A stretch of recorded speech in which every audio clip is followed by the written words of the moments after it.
السلام علیکم ورحمۃ اللہ وبرکاتہ۔ الحمد للہ وکفى وسلام علی عباده الذین اصطفى، اما بعد فاعوذ باللہ من الشیطان الرجیم، بسم اللہ الرحمن الرحیم۔ فإذا قضيت الصلاة فانتشروا في الأرض وابتغوا من فضل الله واذكروا الله كثيرا لعلكم تفلحون۔ وقال النبي صلى الله عليه وسلم: الحلال بين والحرام بين، او كما قال عليه الصلاة والسلام۔ برادران اسلام، معزز سامعین کرام، بزرگوں، دوستو، اللہ رب العزت کا ہم سب پر بے حد احسان اور کرم ہے کہ اللہ تبارک تعالی نے مختلف حالات کے اندر ہم سب کی مدد فرمائی اور اللہ تعالی ہمیں صحت عطا فرما کے رکھا۔ اللہ تعالی کی بے شمار نعمتیں ہیں جس نعمتوں سے ہم لوگ لطف اندوز ہوتے رہتے ہیں، اگر اس کو شمار کیا جائے تو شمار نہیں کر سکتے۔ جتنی نعمتیں اللہ کی ہم سب کے اوپر وارد ہوتی ہے، اگر اس کو ہم گننا چاہے تو نہیں گن سکتے۔ پاؤں کے ناخن سے لے کر سر کے بال تک، اور پھر زمین سے لے کر آسمان تک، اور جو غذا ہم کھاتے ہیں، یہ ساری چیزیں اللہ کی دی ہوئی، اللہ کے علاوہ کسی کی دی ہوئی نہیں۔ اس لیے اللہ ہم سب کا خالق ہے اور اللہ کی ہی عبادت کرنا ہم سب پر فرض ہے۔ اللہ کی بندگی کرنا، اللہ کی عبادت کرنا اور اللہ کا حکم ماننا، یہ مسلمانوں کے اوپر واجب اور ضروری ہے۔ اور اللہ کے حکم کو توڑنا یہ بغاوت ہے، اللہ کی نافرمانی، اور اللہ تعالیٰ نافرمانوں کو پسند نہیں کرتا، اللہ تعالیٰ ظلم کو پسند نہیں فرماتا۔ اور ظلم کہتے ہی جس چیز کو جہاں رکھنی چاہیے اس کو اس جگہ سے الگ رکھ دیا جائے، اس کو کیا کہتے ہیں؟ ظلم کہتے ہیں۔ جس کا ہے جو مقام وہیں رکھیے تو ٹھیک، حد سے زیادہ آگے بڑھایا نہ کیجیے۔ جس کا جو درجہ ہے، جس کا جو مقام ہے، اس کو اسی مقام پر رکھا جائے، اس کو اسی جگہ پر رکھا جائے، چاہے وہ گھریلو سامان ہو، چاہے وہ انسان ہو۔ اگر اس کو اس کا درجہ دیا جائے تو پھر افراتفری نہیں ہوگی، شور شگابہ نہیں ہوگا، اور گھر میں بے ترتیبی نہیں ہوگی، بے نظام نہیں ہوگا۔ مثلا چاقو رکھنے کی جگہ فلاں جگہ، ماچس رکھنے کی جگہ فلاں جگہ گھر میں، اگر اس جگہ سے ہٹا کر دوسری جگہ رکھ دیا جائے، اچانک لائٹ چلے جائے تو آدمی دشواری میں پھنس جائے۔ اسی طرح سے سامان کو ڈھونڈنے میں مشکل ہو جائے گا، آسانی نہیں ہوگی۔ تو اس لیے جس چیز کی جو جگہ آپ نے خاص کیا ہے اس کو وہیں رکھیں تاکہ آسانی ہو۔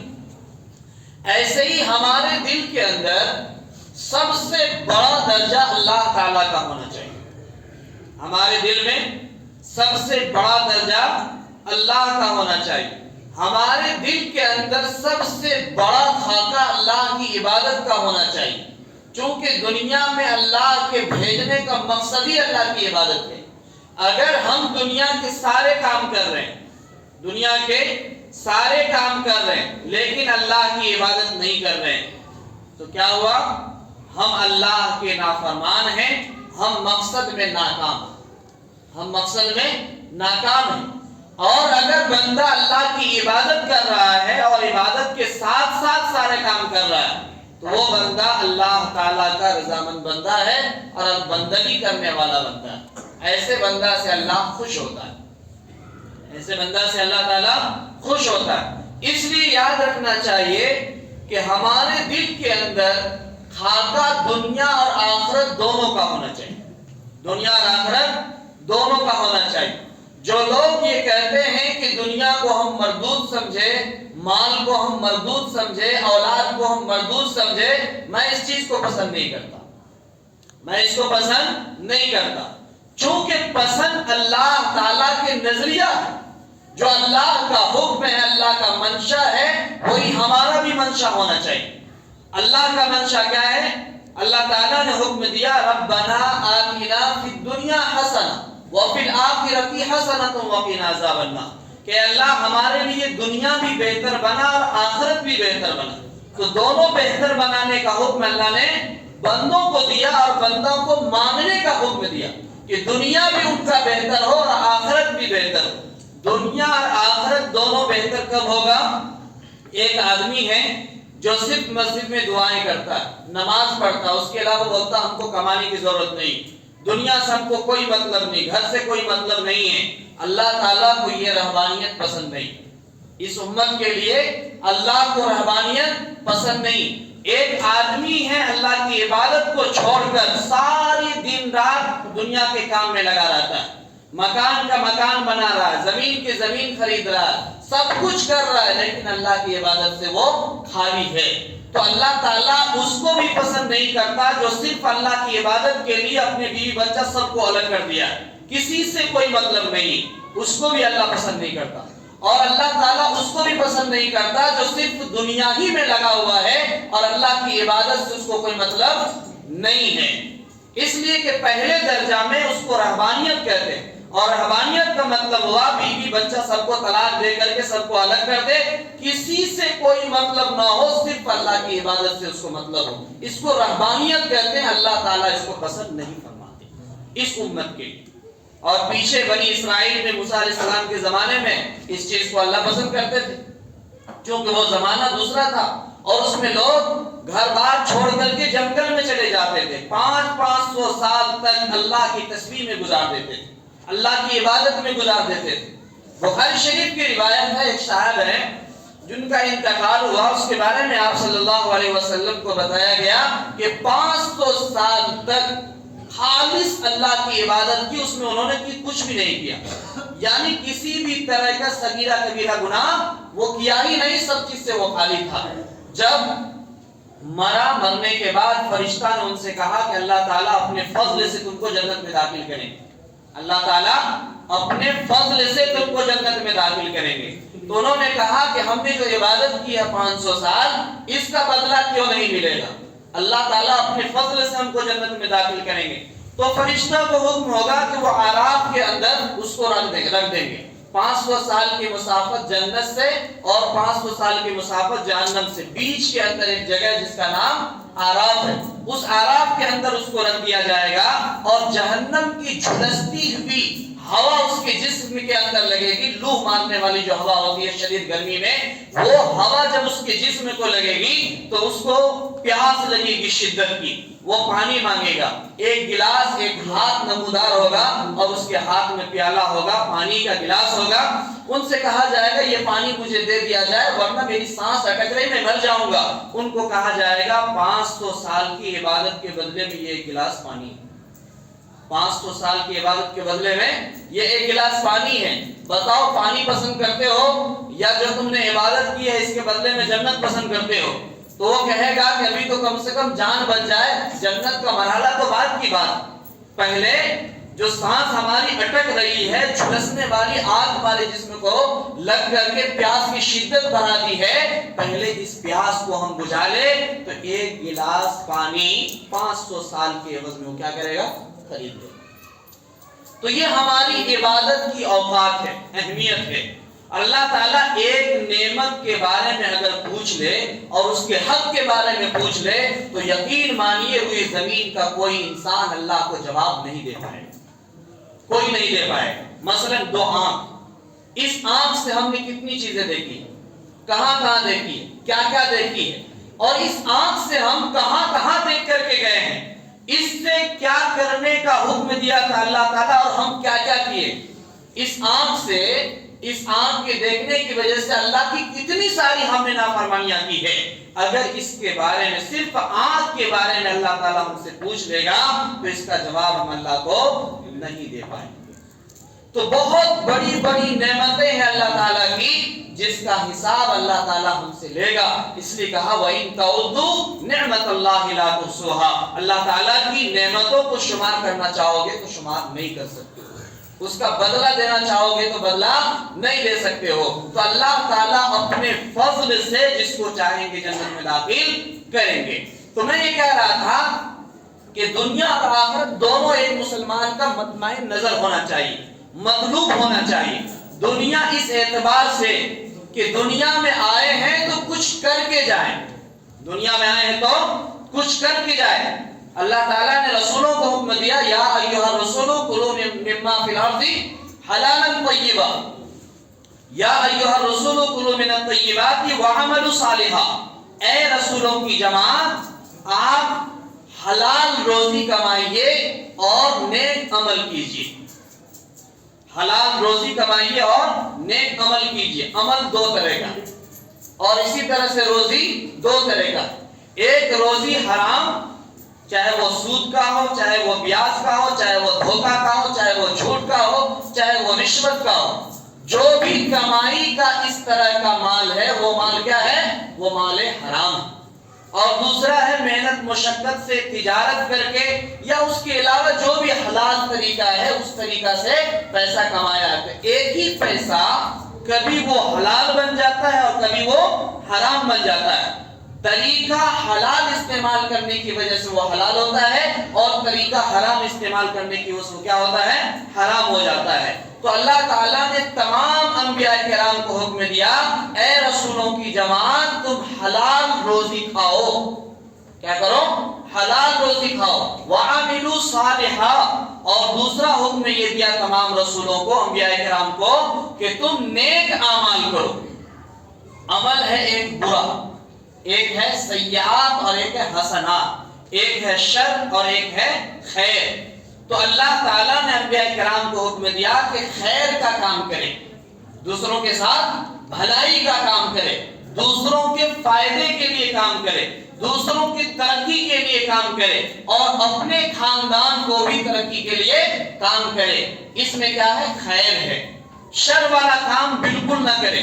شر کیا ہے؟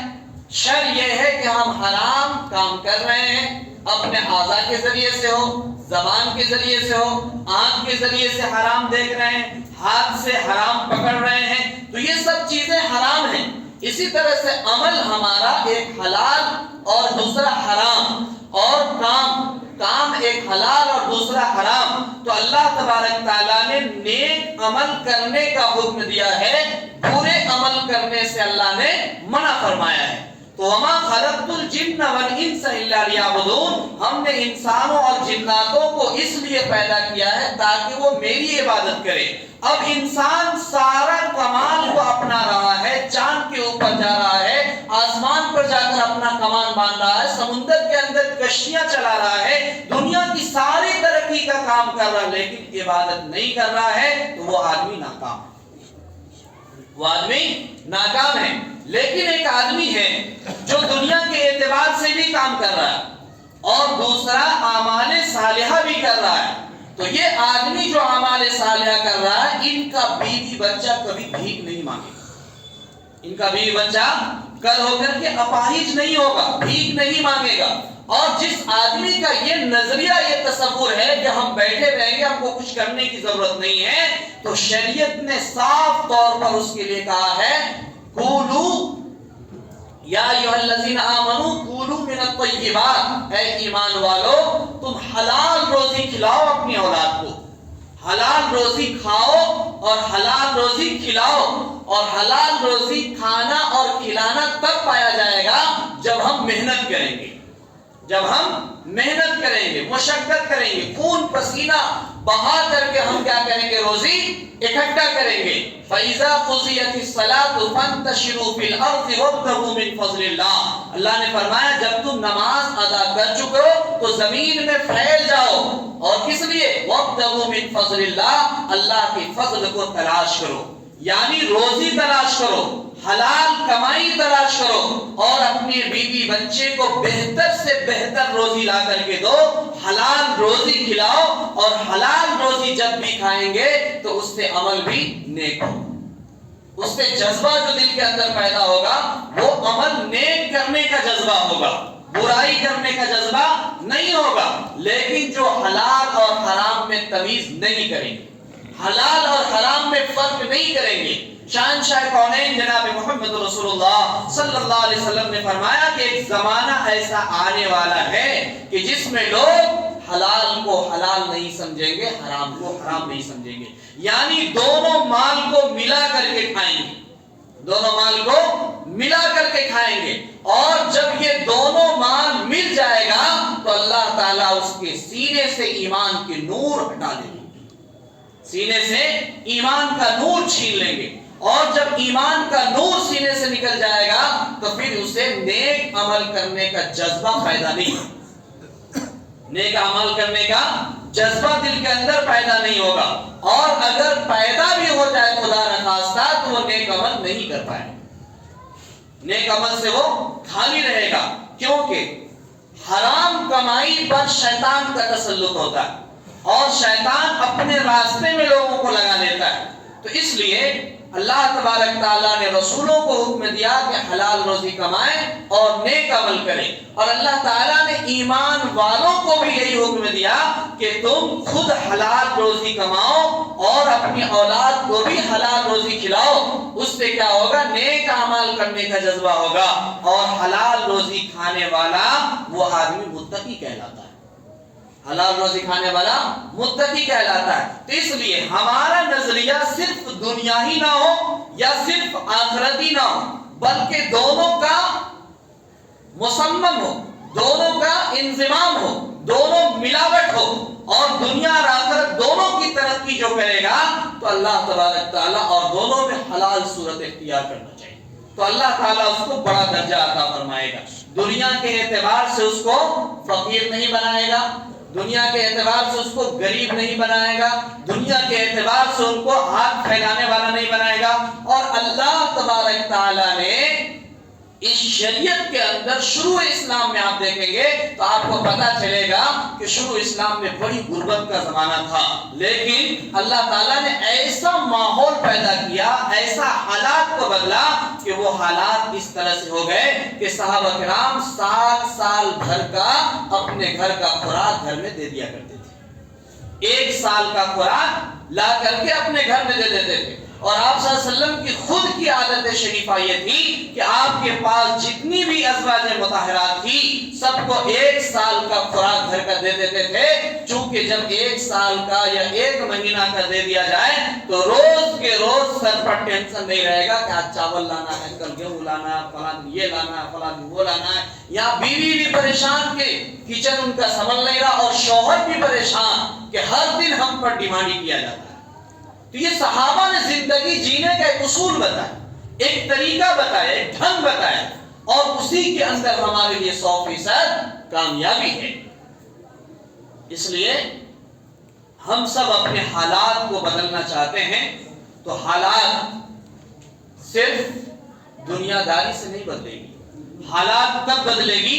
جب ہم اپنے بچوں کے ہاتھ میں کتاب دیں گے، حالات کب بدلے گی؟ جب ہم محنت مشقت کر کے حلال کمائی کھانے کا اپنے گھر والوں کو ذریعہ بنائیں گے، اور ایسے ہی ہاتھ دھر کے بیٹھے رہیں گے اور چائے کھانے کو بھر دن پر کیے رہیں گے اور چوراہوں کو گھیر کر کے بیٹھے رہیں گے، تو یاد رکھیے ہم فقیر تو ہو سکتے ہیں، ہم اعلیٰ پیمانے پر اپنی اولاد کو نہیں لے جا سکتے، اعلیٰ پیمانے پر اولاد کو نہیں لے جا سکتے۔ اس لیے ایک ایک وقت، ایک ایک لمحہ، ایک ایک گھڑی آپ کا قیمتی، جو وقت آپ فضول چیزوں میں گزار رہے ہیں، ادھر ادھر بیٹھ کر کے ٹائم پاس کر رہے ہیں، وہی کام اگر کام میں لگا دیا ہے، وہی ٹائم اگر کام میں لگا دیا جائے تو الوقت اسمن من الذهب، کسی اصولی آدمی نے کہا ہے کہ وقت سونا سے زیادہ قیمتی،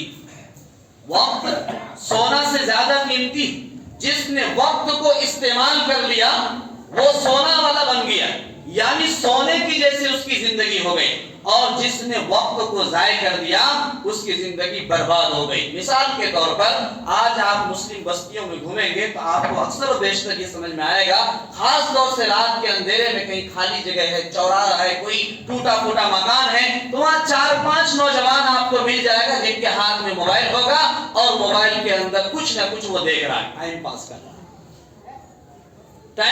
رہا۔ یہ زمانہ جو ان کے ترقی کرنے کا تھا، یہ زمانہ جو پڑھ کر کے ان کو اعلیٰ مقام حاصل کرنا چاہیے تھا، یہ زمانہ جو 12 سال سے لے کر 30 سال کا ہوتا ہے وہ کچھ کر گزرنے کا وقت ہوتا ہے، اور اس زمانے میں اگر ہم ٹمپرری طور پر اپنا ٹائم ویسٹ کر رہے ہیں اور یہاں وہاں موبائل کے پیچھے اور نہ جانے کون کون چیز میں لگ کر کے اپنی زندگی کو ضائع کر رہے ہیں، تو یقین مانیے آگے چل کر کے رسوائی، ذلت اور پریشانی کے علاوہ کچھ نہیں ملے گی، زندگی کے حالات ہم نہیں بدل سکتے۔ آج مسلمان ذلت کی طرف کیوں جا رہا ہے؟ مسلمان رسوائی کی طرف کیوں جا رہا ہے؟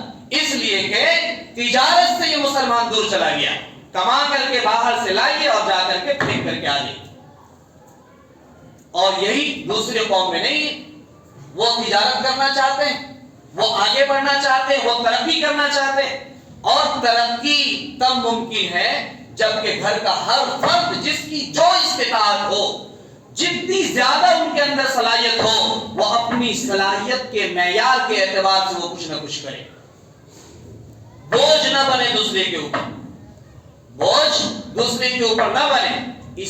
اس آیت کا یہی مطلب ہے، ربنا آتنا فی الدنیا حسنہ وفی الآخرۃ حسنۃ وقنا عذاب النار، اے میرے رب دنیا بھی میرا سوار دیجئے اور آخرت بھی میرا سوار دیجئے۔ حضرت عمر بن خطاب رضی اللہ تعالیٰ عنہ نے فرمایا کہ ایک شخص ہے جو مسجد کے کونے میں بیٹھ جاتا ہے اور دعا کرتا ہے کہ اللہ مجھے روزی دے دیجئے، مجھے روزی دے دیجئے، مجھے روزی دے دیجئے، وہ مہینہ بھر بھی جا کر کے بیٹھ کر کے دعا کرتا رہے گا تو اس کا جو دعا رہے گا اس کی دعا کام کی نہیں ہوگی، کیونکہ وہ جو شرط ہے دولت کے آنے کا، روزی کا آنے کا، وہ انہوں نے محنت کیا ہی نہیں، وہ عمل کیا ہی نہیں۔ جب تک عمل نہیں کرے گا، من جد وجدہ، جو کوشش نہیں کرے گا وہ پائے گا کیا؟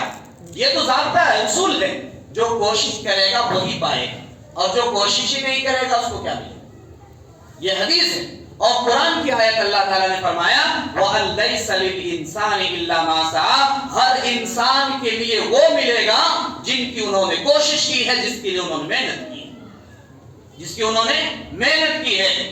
اگر 2-4 گھنٹہ بھی ہم محنت کرتے ہیں، جو ہمارے اندر استطاعت ہے، تو ہم کو کچھ نہ کچھ ملے گا۔ اللہ تعالیٰ کی روزی اگر حلال طریقے سے مل رہی ہے، یہ کم بڑی دولت نہیں، یہ اللہ کی بہت بڑی نعمت ہے۔ دولت کا مل جانا، اولاد کا مل جانا، یہ بہت بڑی دولت ہے۔ یا ایھا الذین آمنوا لا تلھکم اموالکم ولا اولادکم عن ذکر اللہ، اے ایمان والو تمہیں ہلاک نہ کر دے تمہاری اولاد، تمہارا مال اللہ کے ذکر کو چھوڑا کر کے۔ یہ مال اور یہ اولاد تب جا کر کے آپ کو ہلاک کرے گی، تب جا کر کے آپ کے لیے لعنتی بنے گی، تب جا کر کے آپ کے لیے تباہی کا ذریعہ بنے گا، جبکہ یہ آپ کو اللہ کے ذکر سے روکے۔